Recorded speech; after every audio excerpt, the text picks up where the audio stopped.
नंद रानी, आप मेरे बच्चे से अपनी गोद भर लीजिए। शिवानी के विवाह को 2 साल हो चुके थे। बहुत खुशहाल ससुराल था उसका। ससुराल में पति, सास, ससुर और एक ननद थी जिसकी शादी हो चुकी थी।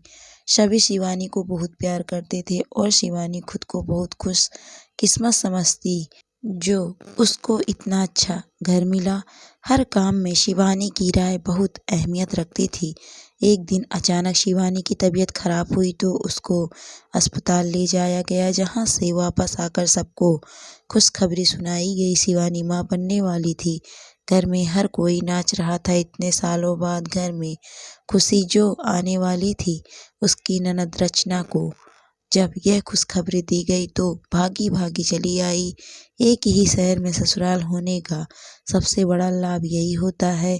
आते ही रचना ने शिवानी को गले लगा लिया और ढेर सारा प्यार भरा आशीर्वाद देते हुए बोली, भाभी, दिल खुश कर दिया आपने। बहुत समय बाद कोई नन्हा मुन्ना आएगा घर में। सब शिवानी की वलैया ले रहे थे। इसके बाद सब शिवानी को बहुत ध्यान रखते थे। उसके खाने पीने का, आराम का, मेडिसिन्स का, एक्सरसाइज का, मेवे फल सब खिलते जाते। साथ ही आधी रात को भी मन करता कुछ खाने पीने का, कहीं घूमने का। पति मुकेश सब पूरा करता था, क्योंकि मुकेश की मम्मी पापा ने उसको बोल रखा था कि ऐसे समय मूड स्विंग होता है, व्यवहार बदलता रहता है, इसलिए नाराज कभी मत होना। अगर शिवानी गुस्सा भी करे तो इग्नोर कर देना। हमेशा ऐसे रहना जिससे शिवानी अपने दिल की बात तुमसे कह पाने में कभी भी संकोच ना करे। पूरे 9 महीने बाद शिवानी ने जुड़वा बच्चों को जन्म दिया। रचना रोज घर आती और अपनी ममता शिवानी के दोनों बच्चों पर उड़ेलती, उनकी मालिश करती, नहलाती, यहाँ तक कि दोनों बच्चों के नाम भी उसने ही रखे, पीहू और राहुल। इतनी ममतामयी होने के बाद भी ममता देने के लिए रचना के पास कोई नहीं था। शादी के 10 साल बाद वो माँ नहीं बन पाई थी। ख्याल रखती तो भाई के दोनों बच्चों का खास, लेकिन उसकी गोद सोनी थी। जब बच्चे बड़े हुए तो रचना ने आना थोड़ा कम कर दिया, क्योंकि उसके घर के 10 काम होते थे। शिवानी दोनों बच्चों को संभालती थी। सब साथ देते थे, पर कभी नींद पूरी नहीं होती थी तो कभी दिन का आराम भी गायब रहता। दो बच्चों को संभालना बहुत मुश्किल था। उसकी दिन पर दिन बढ़ती परेशानी और चिड़चिड़ापन देखते हुए उसकी सास विमला जी उसके पास आई और बोली, बेटा, मैं कुछ कहने आई हूँ तुमसे, ठंडे दिमाग से सुनना। पीहू और राहुल दोनों को ही पूरी देखभाल की जरूरत है। अगर तू चाहे तो। माँ, आप क्या कहना चाहती हैं? साफ साफ कहिए, मैं सुन रही हूँ।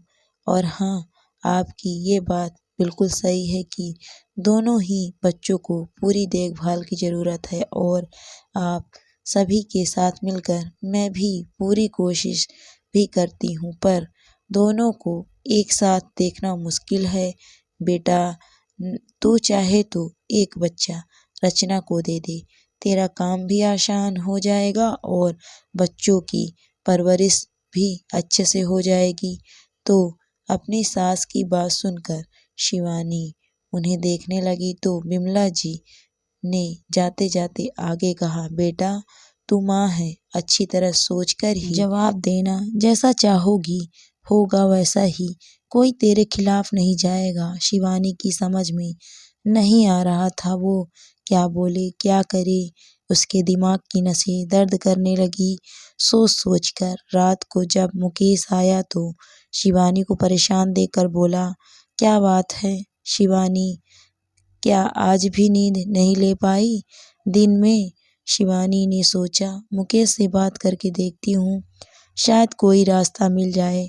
शिवानी ने कहा, मुकेश, आज माँ आई थी और सारी बात बताते हुए कहा, तुम बताओ मैं क्या करूं? मुकेश ने कुछ पल शिवानी को देखा, फिर कहा, शिवानी, गलत तो कुछ भी नहीं है इसमें। फिर रचना ने हमेशा मेरा साथ दिया और तुम्हारा भी ख्याल रखा। माँ की कमी ही पूरी नहीं हो पाई उसकी पर, क्योंकि तुम माँ हो, आखिरी निर्णय तुम्हारा ही होगा। जैसा मन करे वैसा ही करना, किसी भी तरह का प्रेशर मत लेना। शिवानी पूरी रात सोचती रही। फिर सुबह उसने रचना को फोन मिलाया। दी, आप आ सकती हो क्या? रचना घबरा गई। शिवानी के फोन से उसने पूछा, भाभी पीहू और राहुल ठीक तो हैं? हाँ दीदी, दोनों ठीक हैं, बस आपसे कुछ कहना है। ठीक है भाभी, आती हूँ, कहकर फोन रख दिया। रचना ने अपने घर में बताया और जल्दी से जल्दी तैयार होकर अपने घर पहुंची। रचना को देखकर शिवानी आगे बढ़ी और अपनी नंद को गले लगाते हुए बोली, दीदी आप बहुत अच्छी हैं, हमेशा मुझसे छोटी बहन जैसा प्यार करती हैं। क्या मेरे राहुल को आप अपनी गोद दे सकती हैं? कोमल हक पकाकर बोली, मतलब दीदी, ईश्वर ने मुझे जुड़वा बच्चे शायद इसलिए ही दिए हैं जिससे आपकी भी गोद भर जाए। क्या आप मेरे राहुल की यशोदा मैया बनेंगी? भाभी आप ऐसा कैसे कह रही हैं? आप सच कह रही हैं? कांपते स्वर में रचना बोली। उसको अपने कानों पर भरोसा नहीं हो रहा था। फिर अचानक से शिवानी को गले लगाकर रो पड़ी। भाभी कलेजे का टुकड़ा बनाकर रखूंगी, कभी माँ की कमी महसूस नहीं होने दूंगी। बहुत बहुत धन्यवाद आपका। रचना खुशी खुशी राहुल को लेकर चली गई। रचना हफ्ते में 3-4 बार राहुल को अपने मायके लेकर आती थी। 4 साल बीत गए। एक रात पीहू की तबीयत बहुत खराब हुई। बहुत इलाज करवाया, पर 3 दिन बाद ही शिवानी गोद उजड़ गई। रचना रोज आती, पर अब राहुल को साथ नहीं लाती। पीहू की मौत के 7वें दिन जब शिवानी को थोड़ा होश आया तो उसने अपने आसपास देखा। फिर रचना से पूछा, दीदी राहुल कहाँ है? उसको नहीं लाई क्या? वो भाभी राहुल स्कूल गया है। रचना अचकचाकर बोली, पर दीदी आज तो संडे है।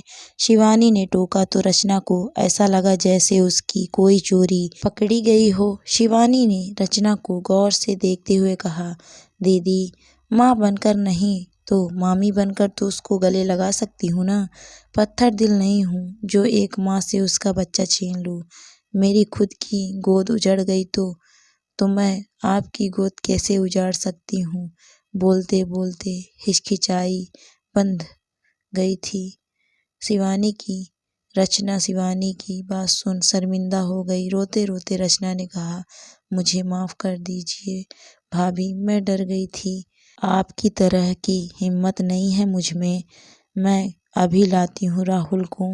मुझे माफ कर दो भाभी, ईश्वर इतना निर्दयी नहीं हो सकता। वो आपकी गोद जल्दी ही भरेगा। भाभी बिमला मुकेश दोनों शिवानी को देख रहे थे कि इतने बड़े दुख के बाद भी विचलित नहीं हुई। सही मायने में माँ थी शिवानी और उसने अपना कर्तव्य भी निभाया।